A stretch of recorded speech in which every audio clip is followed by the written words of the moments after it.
This series is remembered for one play. I have to load it up.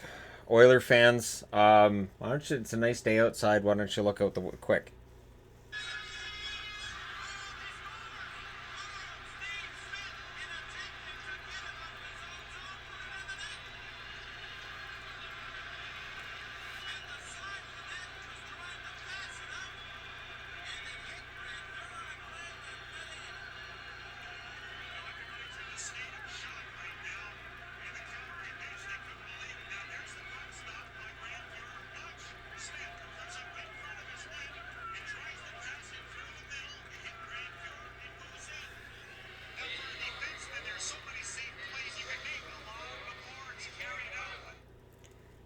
That's what this series is remembered for. And April 30th, 1986 was in this game here. Now, he would get his redemption.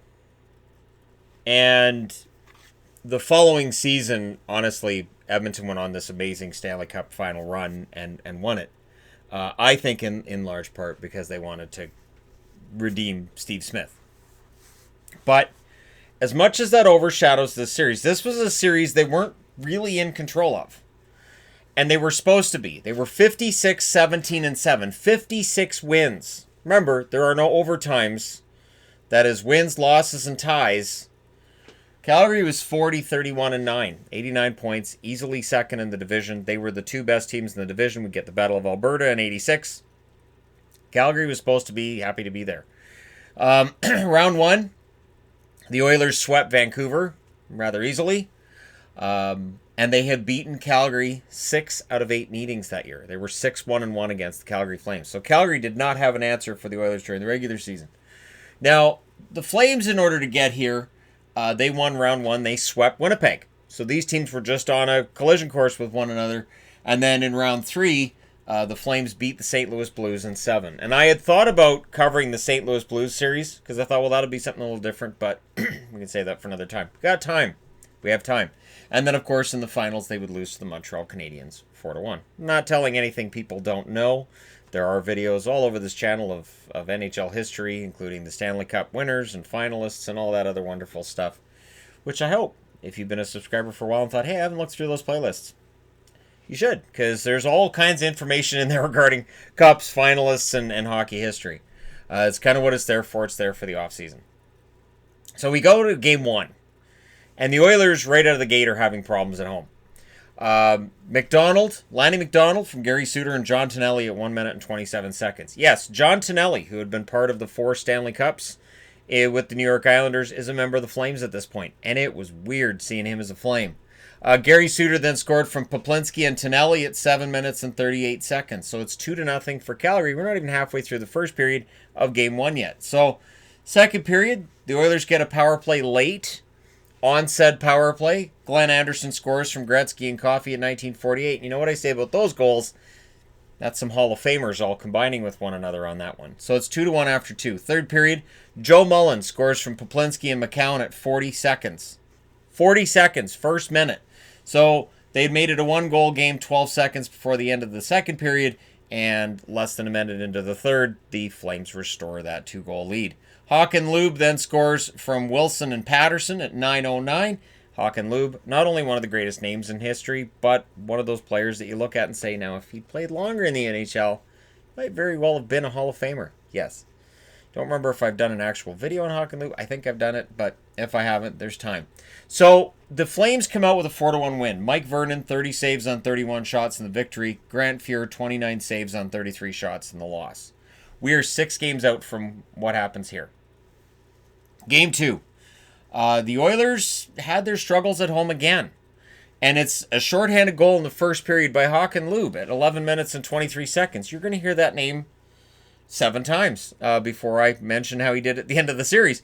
And then Glenn Anderson scores from Coffey in the last minute. 19 minutes and 36 seconds into the first period. It's 1-1. Second period, Gary Suter scores from Tonelli and Lemelin at 8 minutes and 20 seconds. So Vernon played game 1 and got the victory. And Reggie Lemelin's in net for game 2. And this is why you don't switch goalies in the playoffs. This is something that happens rarely, and this is why it happens rarely. So Lemelin gets an assist, and then Dr. Randy Gregg gets a goal from Messier and Lumley at 8 minutes and 51 seconds. However, power play for Calgary, they restore their lead. Power play goal for Dan Quinn from Paul Reinhart at 11 minutes and 40 seconds. Both future Canucks. Joey Mullen then scores from Joel Otto at 15 minutes and 40 seconds. And it is a pretty healthy lead established by the Calgary Flames as they go into the third. We have 4 goals for the Flames, 2 for the Oilers going into the third period. But in said third period, first minute, Craig McTavish from Dave Hunter and Paul Coffey at 44 seconds. I have to keep my Hunters straight because yesterday I talked about 2 of them, Mark and Dale, and now I've got Dave Hunter here, so you got to keep them straight. They're all brothers. So 44 seconds, McTavish makes it a 1-goal game. Mark Napier, formerly of the Montreal Canadiens, then scores from Mike Krushelnyski and Lee Fogelin at 11:22. And then it's Dave Hunter scoring from Curry and Gretzky at 16:46, and the Oilers have a lead. They don't keep it. Joe Mullen scores from Doug Risebrough and Paul Reinhart at 18:40. That ties it up and forces overtime. Overtime doesn't last. 1 minute and 4 seconds in, Glenn Anderson is the one that started the scoring for the Oilers, and he finishes it in overtime from Lumley and Huddy at 1 minute and 4 seconds, and they win it 6-5 in overtime. Lemelin, 23 saves on 29 shots in the loss. Fuhr, 26 saves on 31 shots in the victory, and they will go back to Mike Vernon for Game 3. Now, during the regular season, it had been Lemelin's net. Vernon kind of sort of steals it here, and he would keep it for a while after this series. So, Game 3 in Calgary, Paul Reinhart, almost the halfway mark on a power play. He gets a goal from Tonelli and McDonald at 8 minutes and 36 seconds. So, Lanny McDonald on the board. Power play goal then for Gretzky in the last minute of the period from Curry and Krushelnyski at 19:31. Edmonton's power play was unfair. We look at the Oilers right now and their power play being around 29% in the 2019-2020 season. Yeah, this was a team that was pretty darn good on the power play as well. Second period, Colin Patterson scores from Hakanlub and Gary Suter at 9:59. So when I talk about Ryan Suter and I mess up and I say Gary and people are like Gary Suter, this is why. I grew up with Gary Suter. Someday, for those kids out there watching now, you're going to reach a point where the guys who are playing, their kids are going to start playing, you're going to call them by their dads or their uncles' names, and you're going to be like, oh, now I see why Shannon did that. And it's going to be too late to tell me because I'll be vacationing somewhere in the tropics after retirement. So, third period, Glenn Anderson scores from Gretzky and Dave Hunter at 1 minute and 16 seconds. Yes, the Oilers tied up early in the third period. Very resilient team, those Oilers. They don't get to 56 wins by rolling over. But Joel Otto scores from McCown and Mullen at 7 minutes and 32 seconds. That makes it 3-2, and they hold on. Not only did they hold on, but they put a ton of shots on the Oilers. This series that was supposed to be heavily in favor of the Oilers really sort of isn't. So while I started off showing you guys the Steve Smith own goal that everybody remembers, this series should have been over before Game 7. Grant Fuhr, 35 saves on 38 shots. Mike Vernon only faced 19. Again, the Edmonton Oilers controlled very, very well by Calgary, who know them well from losing 6 out of 8 during the regular season. 17 saves on 19 shots for Vernon. So we go to game number 4. Not the proudest night for Mike Vernon. Going to say that straight out. As the Oilers show, they're the Oilers. They can score at will. They are trying to win another Stanley Cup. They won in 84. They won in 85. 86 officially makes them a dynasty. They don't get there. Now, this game made it look like they might. McTavish scores at 16:47 on the power play from Gretzky and Curry. Gretzky was pretty good on the power play. Just going to throw it there. Once he got into his office behind the net, pretty amazing. He scores a power play goal then at 17:07 from Krushelnyski and McTavish. And so with 2 power play markers, it's 2-0 Oilers after 1. Second period up here. Poplinski scores from Mullen and Otto 16 seconds into the second period. So there's Calgary's resilience showing up. And then it's a shorthanded goal for Curry from Gretzky and Messier at 5:07. That's 3 Hall of Famers hooking up. And man, when you had Curry, Gretzky, Messier shorthanded, even though you're on the power play, you've got to be scared. You just had to be. You had to be aware at all times these guys could run the other way, and you were going to be in trouble. This was a team that would intentionally take offsetting penalties because 4-on-4, they were deadlier than they were 5-on-5. So, power play goal then for Otto from Lube and Suter at 7:21 to make it a little closer. McTavish, though, would restore the 2-goal lead at 4-2. He scores from Krushelnyski and Napier at 8 minutes and 31 seconds. But again, that resilience from the Flames and some defensive issues for Edmonton, they were real. This was a team that won a lot of Stanley Cups, but yeah, defensively they weren't necessarily great. Reinhart scores on the power play from McInnes and McDonald at 18:35. So the Flames outscored them in the second period, but still went into the third behind by 1. Not for long. Gretzky makes it a 2-goal lead from Anderson and Tikkanen at 1:51. As the Tikkanen in between the last time that I talked about the Oilers, and now Tikkanen's been added to their roster, and that's bad news for everybody. Tikkanen then scores from McSorley at 7:09, and yeah, the Oilers are running away with this. There's then a power play goal for Otto from Suter at 11:17, but shorthanded goal is then scored by the Oilers at 12 minutes and 1 second. It's scored by Gretzky. Gretzky gets 2 shorthanded points in the same game. Charlie Huddy gets the assist on that one, and Mike Vernon's night was done at that stage. Grant Fuhr faced 40 shots, saved 36. Vernon saved 14 out of 21. Lemelin saved all 6 after he went into the net. So the question would have been, okay, now we're going into Game 5. Vernon had a bad night. Are they going to go back with Reggie Lemelin? Lemelin was the starter all season. Are they going to go with this kid Vernon? They went with the kid Vernon again. So Game 5 in Edmonton. This is where Edmonton needs to stomp them down. But home ice was a problem for the rest of this series. So again, while we talk about the Smith thing, and that had to be shown before I got into anything else, the reality was the Oilers hadn't really done that well at home. They lose here, they win here, and then they lose here as well. Home ice, not a thing. The Flames win here, lose here, lose here. So, Dan Quinn scores from Hawk and Lube and Jamie McCown in 1929, and yes, that name's every bit as much fun to say as it sounds. Not Jamie McCown, sorry Jamie if you see this, but Hawk and Lube is so much fun to say. So last minute of the first period, it's 1-0 Calgary. Second period, Gretzky scores from Hunter and Coffey at 5:35, so that ties it up. Lanny McDonald then scores from Risebrough and Reinhart at 12 minutes and 35 seconds and restores the lead for Calgary. This is where I might want to reveal as well. Yeah, I was cheering for Calgary. Of course I was. I was cheering for the underdog. It's what I do. It's why I normally am not happy with how the Stanley Cup turns out, because I'm cheering for an underdog. There's a reason they're underdogs. But Otto scores from Mullen at 14:59. So the Calgary Flames with a healthy 3-1 lead in Edmonton. And then in the third period, they did very well to lock it down. Mike Vernon bounces back from a horrible game in Game 4, has a great Game 5. They add the empty netter. It's Jamie McCown at 19:44, and the Flames win in Edmonton 4-1. This is why we want the Battle of Alberta back. Vernon puts up 30 saves on 31 shots, and Fuhr puts up 29 saves on 32 shots. I want to add as well, I forgot to mention from Game 4, there were 204 penalty minutes. So this is an 80s game where you get a lot of goals and a lot of penalties, and one kind of leads to the other. And it's something we see in the current game as well. So I guess hockey hasn't lost all of its traditions as of yet.